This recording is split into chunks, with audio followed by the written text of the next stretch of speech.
भारतीय चित्रपटसृष्टी आणि संगीत विश्वात आशा भोसले यांचं नाव अत्यंत आदरानं घेतलं जातं. तब्बल 8 दशकांहून अधिक काळ त्यांनी संगीताची सेवा केली आणि आज ते आपल्यातून निघून गेलेले आहेत. लता मंगेशकरांच्या त्या भगिनी.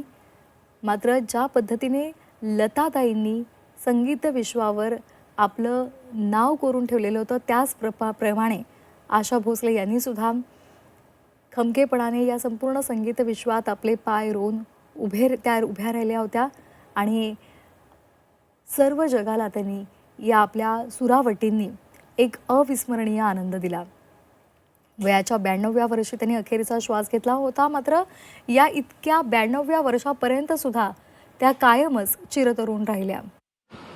या क्षेत्रामध्ये स्वतःचं स्वतंत्र ठसा उमटवण्याचं काम आशाताईंनी केलं.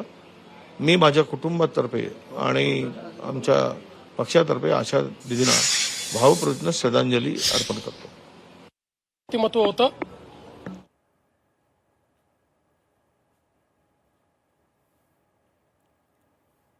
तर आशा भोसले यांनी अवघ्या 10व्या वर्षी आपल्या गायनाला सुरुवात केलेली होती. अगदी लहानपणापासून त्या गाणं गात होत्या. पहिलं गाणं त्यांनी 1943 साली मराठी चित्रपट माझा बाळ यासाठी गायलेलं होतं. चला चला नवबाला असं त्या गाण्याचे बोल होते आणि त्या गाण्याची आठवणसुद्धा अगदी त्यांनी आपल्या अनेक मुलाखतींमधून काढलेली होती, कारण ते त्यांचं पहिलं गाणं होतं. त्यानंतर हिंदी चित्रपटसृष्टीमध्ये त्या आल्या. 1948 साली आशा भोसले यांनी चुनरिया या चित्रपटातून आपल्या पार्श्वगायनाला सुरुवात केलेली होती. सावन गाया हे त्यांचं पहिलं गाणं होतं. 1949 मध्ये रात की रानी या चित्रपटात सुद्धा त्यांनी पार्श्वगायन केलेलं होतं.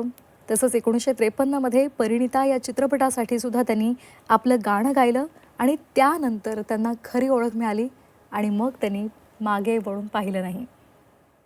या संपूर्ण कालखंडामध्ये अनेकविध प्रकारची गीतं त्यांनी गायली आणि ती प्रत्येक गीतं आजही लोकांच्या ओठांवर आहेत. हिंदी, मराठी, पंजाबी, गुजराती, बंगाली अशा विविध मराठी असतील, प्रादेशिक असतील किंवा अगदी देश पातळीवरच्या